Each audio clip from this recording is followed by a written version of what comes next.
Good evening. My name is Alvin Edwards, and I'm pastor of the Mount Zion First African Baptist Church and also president of the Charlottesville Clergy Collective. You may ask, who are we? The Charlottesville Clergy Collective is a group of faith leaders of this community on this land that originally belonged to the Mourning. We were formed in response to the killings at Mother Emanuel Church in Charleston, South Carolina in 2015. We are not politicians or pundits in the city of Charlottesville and Albemarle County. And our vision is we seek to be a God-fearing, God-centered faith community of prayer, solidarity, and impact within the Charlottesville-Albemarle region of Central Virginia. We invite you today to join us in an evening of worship and a period of reflection as we acknowledge the loss and the pain and the bitterness of COVID-19 and the ongoing racial injustices endemic to this country, these United States. Our various traditions affirm the following. We are prophets, truth tellers, naming our present ugly reality, but also proclaiming for us our responsibility to our world. We are bodhisattvas who, in the Buddhist tradition, sense suffering in the world and respond with compassion to liberate all beings. We are priests, pastors, and healers who provide care for those who grieve and mourn. In the Sufi path, we are the Nabi. We aspire to comfort the brokenhearted, support those in need, befriend the lovers of truth. As members of the Baha'i faith, we believe that all people are called to uplift the human spirit and to promote the well-being of all the humanity. We are here today to grieve the pain upon pain that we have suffered. We are here to speak the truth and to name our reality. We are here to apply salve to wounded souls, ours included. We are here to honor the lives of those who have been killed by the viruses of racism and COVID-19. We name the reality of this pandemic disease, COVID-19. As of June 6th, there has been 3 deaths in Charlottesville, 8 deaths in Albemarle County, over 1,400 deaths in Virginia, over 111,000 deaths in the United States, and almost 400,000 deaths worldwide. Since the beginning of this year, this virus has spread throughout the world in a matter of months, starting from 27 cases on December 30th to over 7 million cases today. We mourn the ugly reality that COVID-19 kills Black Americans at a rate that is 2.4 times higher than white Americans and 2.2 times higher than Asians and Latinos.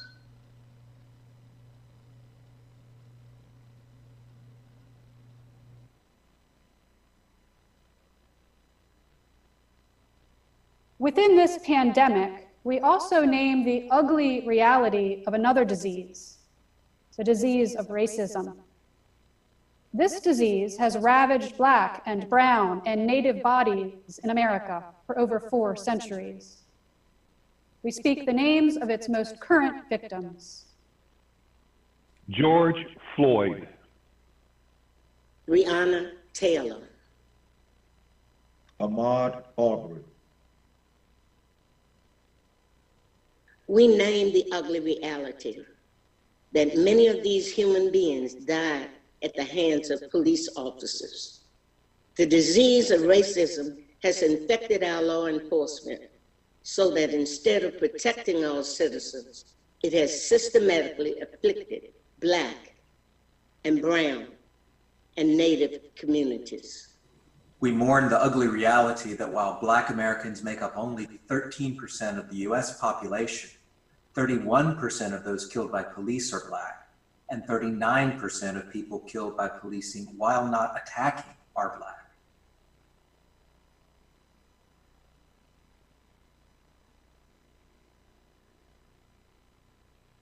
To dehumanize another is to dehumanize the self. From the Declaration of Independence, we hold these truths to be self-evident, that all people are created equal, that they are endowed by their Creator with certain inalienable rights, that among these are life, liberty, and the pursuit of happiness.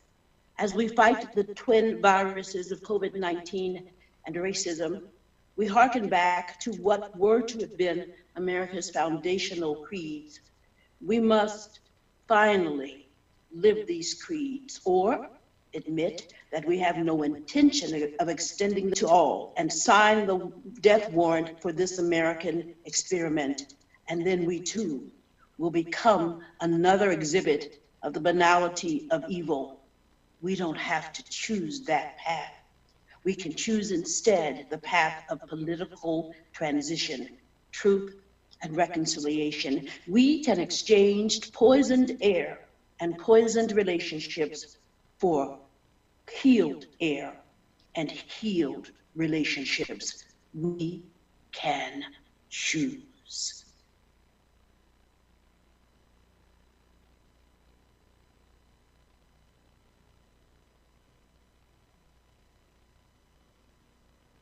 These two diseases are in the air. The first disease is carried by the air we breathe. We use masks designed to protect ourselves and others from infection. The second disease strangles and lynches so that we can't breathe. It also rips Black bodies by bullets, bludgeons by sticks, confines in prisons, and separates by neighborhoods. It has used hoods designed to anonymize white oppressors and terrorize Black communities.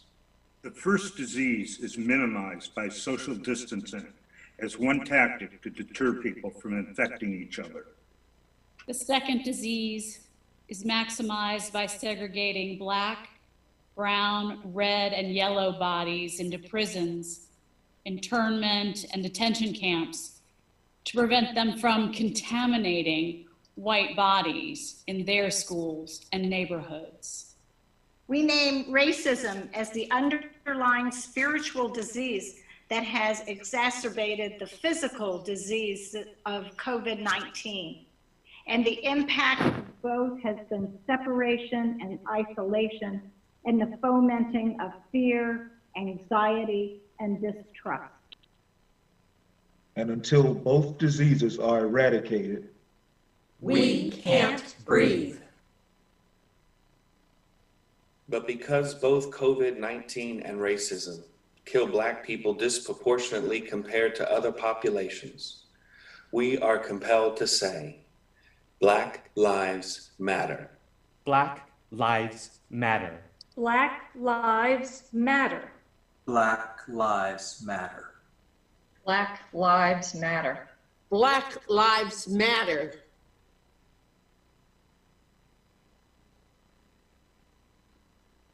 Both diseases operate under the principle of divide and conquer.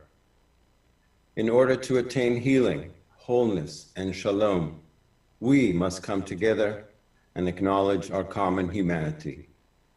The German pastor Martin Niemöller is best remembered for this quotation made in the 1930s. First they came for the socialists, and I did not speak out because I was not a socialist. Then they came for the trade unionists, and I did not speak out because I was not a trade unionist. Then they came for the Jews, and I did not speak out because I was not a Jew. Then they came for me, and there was no one left to speak for me.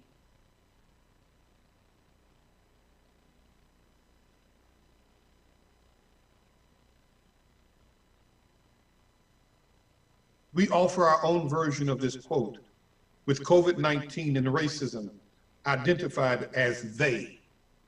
First, they came for the immigrants, and I did not speak out because I was born here. Then they came for the elderly, and I did not speak out because I am not old. Then they came for the incarcerated and the detained, and I did not speak out because I am neither a felon nor undocumented. Then they came for the lesbian, gay, bisexual, transgender, queer, intersex, and asexual, but I did not speak out because I am straight. Then they came for the meat processors, produce pickers, and store employees, and I did not speak out because I am not deemed essential.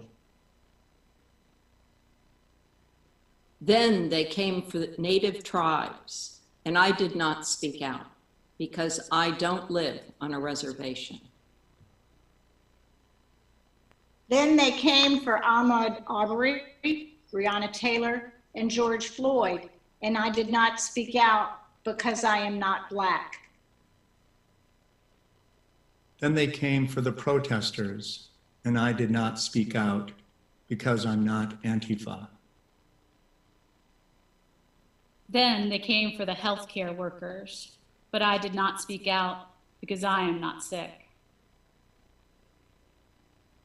Then they came for me, and there was no one left to speak or care for me.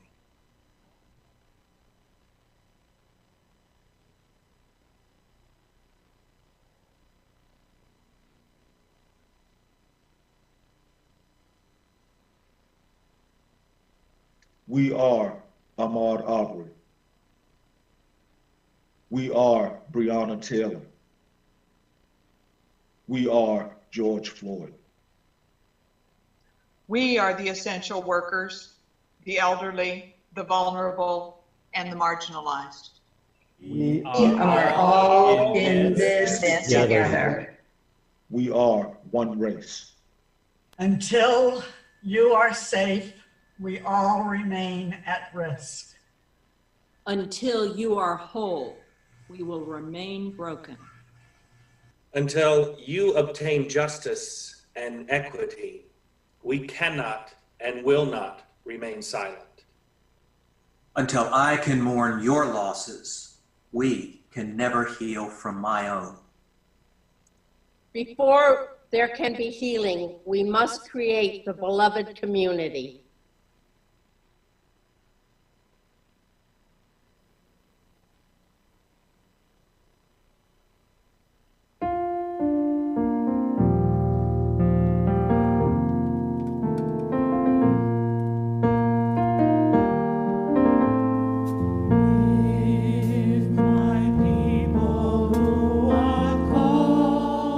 By my name will humble them.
Tonight, I end with this challenge and with these questions. What do we tell our children? What do we tell ourselves? What do we tell our God? How you answer these questions will determine whether we learn to live together as brothers and sisters or perish together as fools. Finally, we invite you to respond to this service with action. We invite you to continue a time of meditation and prayer by taking a candle and going out to your front door.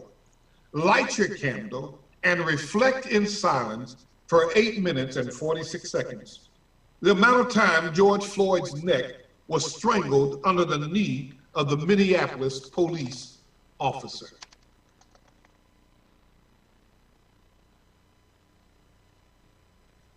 Would like to invite all of my clergy friends and the community of Charlottesville to come out to a peaceful prayer vigil that will be held this Tuesday afternoon, this Tuesday evening at 7 p.m.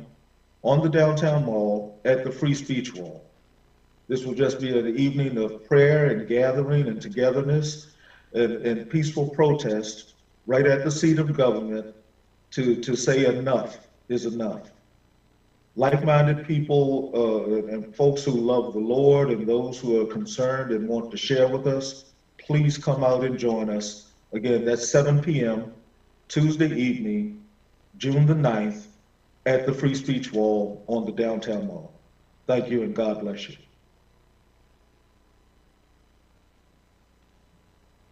The last thing I say to you, there's a poem I learned some years ago, and I use it as a benediction. It says, I am one, I am only one. I cannot do everything, but I can do something. What I can do, I ought to do. And what I ought to do, by the grace of God, I shall do. May God be with you, and may God have mercy on us all. Amen.